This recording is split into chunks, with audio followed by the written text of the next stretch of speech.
Bom dia, dia bom. Esse é o dia que fez o Senhor. Regozijemo-nos e alegremo-nos nele. Você deitou, dormiu, está aqui acordando para o propósito, porque o Senhor te sustentou. Portanto, seja grato, celebre. O propósito de Deus está de pé.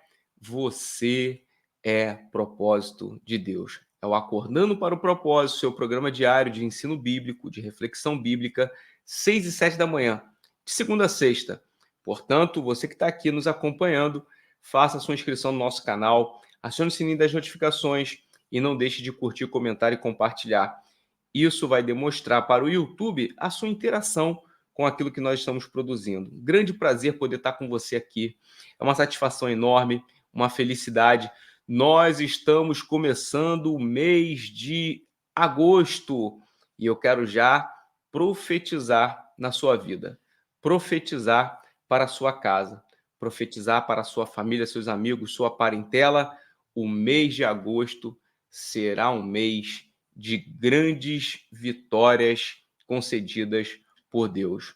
Agosto será um mês de grandes vitórias concedidas por Deus. Se você está aí do outro lado, você concorda? Diga amém. Um dos nomes do Senhor é amém. Então, se você concorda, diga amém. Agosto vai ser um mês de grandes notícias, grandes vitórias que serão concedidas pelo nosso Deus. E o mês de agosto está iniciando e também nós estamos iniciando aqui uma nova fase através de uma temática que nós vamos tratar durante todo o mês de agosto aqui no Acordando para o Propósito. E você que acompanha o Acordando para o Propósito certamente ficou sabendo em primeira mão ontem, quando nós anunciamos que a partir de hoje, agosto, nós estaremos aprendendo, estudando, refletindo, conhecendo, refletindo, meditando sobre Romanos, a Epístola aos Romanos. Uma carta fantástica, grandes temas, grandes assuntos, grandes reflexões para mim e para a sua vida. E hoje eu quero que você abra aí a sua Bíblia no capítulo de número 1 da Epístola aos Romanos. Você que está com a sua Bíblia, você já sabe, você pode escrever, estou com a Bíblia em mãos, colocar uma figura da Bíblia, você pode dizer da cidade onde você nos acompanha, você pode dizer de qual igreja você faz parte, qual o nome do seu pastor. Se você gosta de um pregador, você pode falar qual pregador você gosta. Se você gosta de um mestre, você pode falar qual mestre que você admira. Enfim, você só não pode ficar sem participar aqui do Acordando para o Propósito. Mas você pode deixar esses comentários à vontade.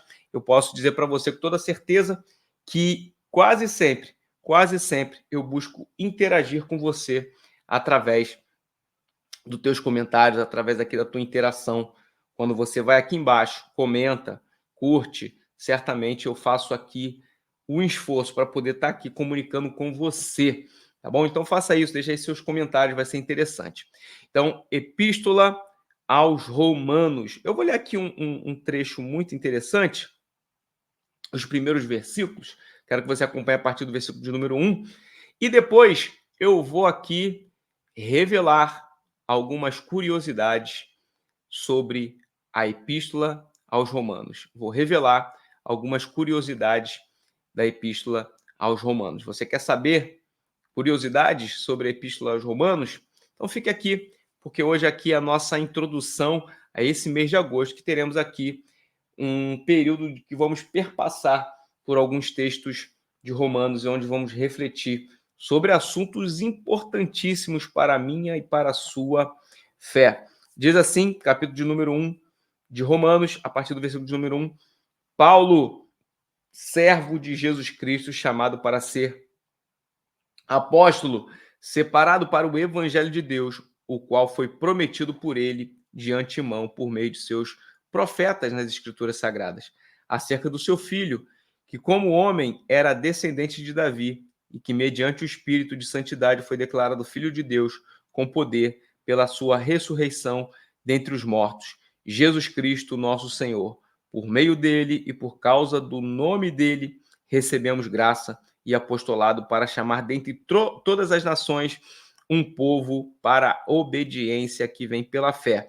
E vocês também estão entre os chamados para pertencerem a Jesus Cristo. A todos os que estão em Roma, amados de Deus e chamados para ser santos. Aí eu vou dizer assim: a todos que estão aqui no Acordando para o Propósito, são amados de Deus e chamados para serem santos. Você pode declarar isso daí, você pode repetir: a todos os que no Acordando para o Propósito são amados de Deus e chamados para serem santos. Aqui uma menção feita na carta aos Romanos para um público específico. Mas como eu disse para você, a minha ideia aqui hoje é trazer algumas referências, trazer alguns detalhes sobre a Epístola aos Romanos. E certamente aqui você vai aprender alguns detalhes. Se você tiver uma caneta e um papel, faça algumas anotações, porque o que eu vou falar aqui hoje para você são apenas algumas curiosidades. Ao longo do mês, eu vou trazendo outras informações, vou trazendo outros detalhes para vocês e até complementando as curiosidades que eu vou trazer aqui hoje para vocês. Mas se você puder hoje, faça essas anotações, porque elas servirão de base para todo o contexto do mês de agosto. Então, a sua caneta aí na mão, caneta, papel e Bíblia. Caneta, papel e Bíblia para poder você aqui acompanhar. Primeira coisa, primeira curiosidade aqui, informação interessante para eu falar para você, é que existe, dentro desse aspecto de um texto bíblico, de uma epístola, existe sempre a ideia do escritor e do destinatário. Então, essa carta aqui, ela é escrita pelo apóstolo Paulo. O apóstolo Paulo, ele é um grande doutrinador do Novo Testamento. Ele é alguém que vai trazer um parâmetro doutrinário para a igreja. Então, o apóstolo Paulo é quem escreve essa carta aqui. E como você está vendo, essa carta ela é destinada aos romanos, mas é preciso você compreender que, com o cunho daquilo que nós lemos aqui nesse primeiro trecho do primeiro capítulo da Epístola aos Romanos, fica muito claro, Paulo está escrevendo para os cristãos que estão em Roma, mas também, em algumas partes do texto, a gente vai descobrir o quê? Ele escreve para os gentios, ele escreve para os judeus. Então você vê que há uma universalidade na mensagem do apóstolo Paulo aqui em Romanos. Então aqui a primeira curiosidade, ela está relacionada ao escritor da carta e aos destinatários. Então o apóstolo Paulo é quem escreve, o homem inspirado por Deus aqui para poder escrever essa epístola. E os destinatários? Ele escreve para os cristãos que estão em Roma, mas também escreve para judeus e também para gentios. Então, eu gosto de mencionar que é uma carta com um caráter de universalidade, é uma mensagem intencionalmente propagada para uma universalidade de pessoas, tanto no aspecto aqui relacionado a Roma, como também a pessoas que estão em Roma, que não necessariamente são nativos. Isso é importante, tá bom? Então, essa é a primeira curiosidade, eu espero que você anote. Outra coisa interessante aqui é a gente pensar, basicamente, numa ideia da onde que o apóstolo Paulo ele escreveu essa carta e também que data essa carta foi escrita. Pense que o primeiro século ele é um marco dentro da história da igreja, porque é aqui a difusão daquilo que Jesus ele direciona aos seus discípulos, e o apóstolo Paulo participando desse cenário de difusão da palavra e também desse cenário de ampliação da igreja, ele vai ser relacionado como um grande missionário. O apóstolo Paulo ele está vinculado a essa história do primeiro século. Ele é um homem que faz parte dessa explanação do evangelho, principalmente naquele período ali, após a descida do Espírito Santo em Atos, capítulo de número 2, e toda a difusão através dos discípulos e através dos apóstolos. Então, a gente poderia dizer que aí no período entre 57 e 58 depois de Cristo, basicamente é o que nós temos aqui associado à data para essa epístola aos Romanos. Agora, há uma perspectiva acerca do lugar onde o apóstolo Paulo vai escrever essa carta, que é provavelmente aí uma ideia vinculada a Corinto. Por quê? Porque há um entendimento de que durante essa terceira viagem missionária de Paulo, ele vai escrever essa carta. Então, portanto, a gente associa ali aquele período em Corinto, onde o apóstolo Paulo vai fazer a escrita dessa carta, tá bom? Então, veja, existe um local e uma data, essa é a segunda informação. Lembrando sempre, são informações aproximadas, principalmente relacionadas à data. Aí a gente pode, obviamente, ver alguns materiais. Eu falei aqui 57, 58 depois de Cristo, mas você pode encontrar um material que esteja dentro dessa aproximação de data, tá bom? Então é importante você sempre pensar dessa forma, porque a gente não categoriza ou é afirmativo de uma forma tão categórica, porque há uma variação e não há como a gente aferir isso. Aí uma terceira curiosidade que é importante aqui. Todo livro bíblico ele possui um propósito. Ele possui um propósito. E eu gosto sempre de pensar que as epístolas, e aí eu já dei essa direção para você, lancei aqui essa deixa para você, quando eu falei, olha, o apóstolo Paulo ele é um grande doutrinador, grande doutrinador. Então existe aqui um propósito, a gente pode chamar isso de propósito teológico da carta aos Romanos, por quê? Porque teologia é uma ideia de sistematizar. Então, se existe aqui uma ideia doutrinária difundida pelo apóstolo Paulo, a carta aos Romanos, a epístola, aqui ela tem um propósito teológico. Isso é, há uma ideia de sistematização desse conteúdo, a ideia do que o apóstolo Paulo quer transmitir tem um cunho doutrinário. Logo, a carta aos Romanos ela é uma das mais importantes dentro desse cenário. Significa que há uma importância teológica para a carta aos Romanos. Isso se vincula diretamente à Igreja de Cristo neste tempo. Então, tem densas e fundamentais estruturas teológicas dentro dessa epístola. Aqui é interessante você entender que se existe um propósito de ser uma epístola doutrinária, se ela existe para poder trazer uma instrução, a gente vê aqui que existem temas que vinculam essa proposta do que nós estamos falando aqui. Então, se existe um propósito teológico de ser uma carta com ensinamento doutrinário, nós podemos dizer isso por quê? Anota isso, por causa dos temas tratados pelo apóstolo Paulo na carta que ele escreveu. Então, através dos temas tratados, nós conseguimos entender o propósito. Então, o apóstolo Paulo aqui, basicamente, ele vai tratar sobre justificação pela fé. Isso é uma tona, você vai ver, a gente vai perpassar por isso. Então, fique aqui durante todo o mês de agosto para você aprender isso. Ele vai perpassar pela justificação pela fé. O apóstolo Paulo vai falar sobre muito acerca da questão do pecado. Por quê? Se fala-se de justificação pela fé, vai haver o assunto pecado. Por quê? Pela impossibilidade do homem redimir dos seus próprios pecados. E logo, outro assunto que se abrange aqui é a graça divina. Então, está entendendo aqui que o propósito da carta vincula-se aos temas abordados e à intenção do apóstolo Paulo? Então, tem um motivo. O motivo é o propósito teológico da carta vincula-se a estas temáticas. Então, repetindo aqui, se você quiser anotar, justificação pela fé, pecado e graça divina, graça de Deus. Isso aqui é algo que a gente pode entender, basicamente. Aí, outra coisa que é interessante, e eu falei para vocês que temos algumas surpresas para serem apresentadas, e em breve vamos apresentar essas surpresas. Mas o que eu estou fazendo aqui com você tem um pouco a ver com aquilo que nós em breve vamos apresentar.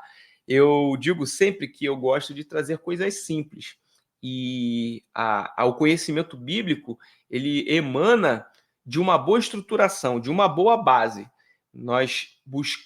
Quando nós buscamos uma boa base de informações acerca da Bíblia, nós constituímos o quê?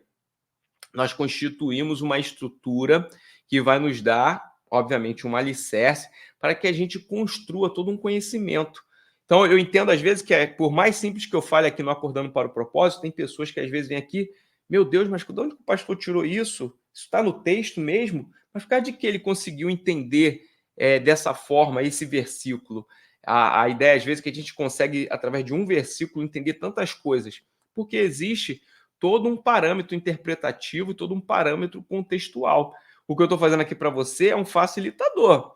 Eu estou dando aqui para você informações importantíssimas e as surpresas que nós vamos em breve apresentar, elas partem desse pressuposto. Eu diria que nós temos aí uma vida toda, e eu peço para que Deus te dê saúde, também me dê saúde, para a gente compartilhar muita coisa da Bíblia Sagrada. São 66 livros maravilhosos. Alguns a gente vai abordando aqui no Acordando para o Propósito, mas não dá para poder abordar tudo. O programa tem 20, 15 minutos aqui, não dá para abordar tudo. Então, hoje aqui é uma indicação de um contexto interessante sobre Romanos que nós podemos aplicar para vários outros livros da Bíblia. Então, fique aí, acompanhe aqui o nosso canal. Em breve vem surpresas maravilhosas aí para a tua vida, tá? Então, olha só, propósito teológico, alinhando com os temas, justificação pela fé, pecado e graça divina, manifestação da graça divina, graça de Deus. Agora, existe uma coisa chamada estrutura do livro, ou alguns autores usam o nome estrutura literária. O que é uma estrutura literária? A estrutura literária, ela é a subdivisão, às vezes pode estar relacionada aos temas, mas basicamente nós fazemos uma aferição através dos capítulos. Aí a carta aos Romanos, ela tem várias seções. Eu gosto de usar esse nome, seções. Eu uso pouco, na verdade, a ideia de estrutura literária, porque eu entendo que os textos bíblicos, dentro de um único livro, eles às vezes têm uma variação literária. Tem livros que nós conseguimos ver contexto histórico, contexto de uma literatura poética. Então, há uma variação. Então, eu prefiro dizer que são seções. E dentro de cada seção bíblica, aí é uma outra coisa que eu posso ensinar para vocês em algum momento, nós temos subdivisões ou subseções dentro dos próprios livros. Então, veja, aqui a carta aos Romanos, ela é dividida, por exemplo, o que eu comecei a fazer aqui para você? Identifiquei aqui, basicamente na minha leitura, que isso aqui é uma saudação. O apóstolo Paulo faz uma saudação. Então, imagina uma carta, tem uma estrutura, uma seção. Essa primeira seção aqui que eu comecei a ler para você, principalmente relacionada ao capítulo de número 1, o apóstolo Paulo ele faz uma introdução que é uma saudação. Ele dá uma saudação aqui na carta. Então, isso faz parte de uma seção do livro. Então, uma estrutura, que alguns autores chamam de estrutura literária. Aí nós podemos também aqui entender que depois ele vai fazer uma exposição. Essa exposição, aí você tem que começar a juntar peças aqui. Você começar a juntar peças. Se o livro que eu falei aqui, se a carta que eu estou apresentando, ela parte de um pressuposto teológico, parte de um pressuposto doutrinário, o que eu posso dizer aqui? Existe uma exposição teológica doutrinária. Então, aqui outra parte dessa epístola, e eu poderia subdividir isso aqui através de capítulos. Como eu falei, não dá para a gente fazer tudo aqui. Então, fique ligado, porque a gente em breve vai ter informações concisas de algo que vai te dar esse mapeamento da Bíblia, que é um fundamento, que é uma base para poder você deslanchar no teu aprendizado bíblico. Até quando você vier aqui para o Acordando para o Propósito, você vai estar diferenciado. Por quê? Você vai entender da onde que surgem aqui os grandes ensinamentos através de um versículo. A gente fala 20, 15 minutos aqui de um versículo e ainda falta tempo para poder falar. Por quê? Por causa dessa base, dessa estruturação. Então, veja aí, tem a saudação, tem aqui dentro da Epístola aos Romanos o aspecto de exposição doutrinária ou exposição teológica, que é uma parte de desenvolvimento desses assuntos que a gente conversou anteriormente. Se você está anotando aí, você está pegando tudo isso. Tem também uma parte que eu chamo de o encorajamento, mas muitos autores usam exortações. A ideia de que o apóstolo Paulo, através de questões práticas, ele traz ensinamentos. Mas quando a gente fala exortação, parece só que o apóstolo Paulo está brigando com esse povo destinado aqui, que é destinado à carta. Mas não é só isso. Eu falo que exortação é encorajamento, é confronto também. Então, aqui existe uma parte da epístola que o apóstolo Paulo vai trazer esse confronto, essa exortação, porque ele trabalha questões práticas. Aí, já para o final, o que nós temos? Parte conclusiva. Então, há uma seção conclusiva dentro do aspecto aqui da epístola. E aí, depois do aspecto conclusivo, a gente pode até ver isso mais no final do mês, nós vamos passar por esses ensinamentos. Se você for lá no capítulo de número 16, o que você vai ter? Você vai ter ali as saudações pessoais do apóstolo Paulo e um aspecto que nós chamamos aqui de aspecto conclusivo da carta. Então, veja, eu vou ficar por aqui, tá? Que é só uma introdução. Eu estou tentando dar para você aqui um aspecto geral, para a gente não estender muito aqui. Mas eu sei que você foi aguçado e que você vai querer continuar aprendendo. Então, veja que eu trouxe algumas curiosidades interessantes sobre a carta aos Romanos. Amanhã nós vamos dar continuidade. Olha, antes de terminar aqui o programa, hoje é quinta-feira. O que você vai fazer? Aqui na descrição, você tem o nosso grupo de WhatsApp, se você quiser participar. Você tem as nossas redes sociais, se você quiser nos seguir. E partiu abaixo da descrição, o que você tem? O campo dos comentários. Então, você vai fazer o que nos comentários hoje? Hoje é quinta-feira, você que nos acompanha sabe. É o dia que você pede oração. Você pode colocar aí a menção da oração que você deseja colocar, sua petição, seu agradecimento a Deus. Por quê? Sexta-feira, amanhã, nós fazemos o quê? Nós oramos especificamente por esses pedidos. Então, amanhã você vai vir tomar um café aqui comigo, no Acordando para o Propósito. O que vai acontecer? A gente vai orar pelos pedidos que foram colocados na quinta-feira. Faça isso, tá bom? Faça isso, para poder nós orarmos especificamente pelos seus pedidos. Então, coloque aqui seu pedido de oração. Eu não acredito que você não tenha nada para poder pedir ou agradecer a Deus, ok? Então, pode fazer uma petição, mas pode também fazer um agradecimento, tá bom? E nós vamos orar aqui para Deus abençoar esse mês de agosto. Lembrando, o mês de agosto vai ser um mês. Isso aqui é uma palavra profética. O mês de agosto vai ser um mês onde o Senhor vai conceder vitórias extraordinárias. Pai, nós louvamos o teu nome. Senhor, nós te entregamos o mês de agosto e profetizamos que no mês de agosto vitórias serão concedidas para as nossas vidas, vindas diretamente do teu trono. Eu oro, Senhor, te agradecendo pela oportunidade de iniciar mais um mês na tua presença e junto com os nossos irmãos, nossas irmãs, com todo o público que nos acompanha aqui no Acordando para o Propósito. Que seja um mês fantástico, extraordinário e cheio da tua presença. É o que eu oro e te agradeço, em o nome de Jesus. Amém. E você que está aqui, parabéns porque você está acordando para o propósito. Amanhã, 6 e 7, querendo Deus, nós estamos aqui para poder aprendermos um pouco mais sobre Romanos. Mês de agosto, Romanos. Forte abraço.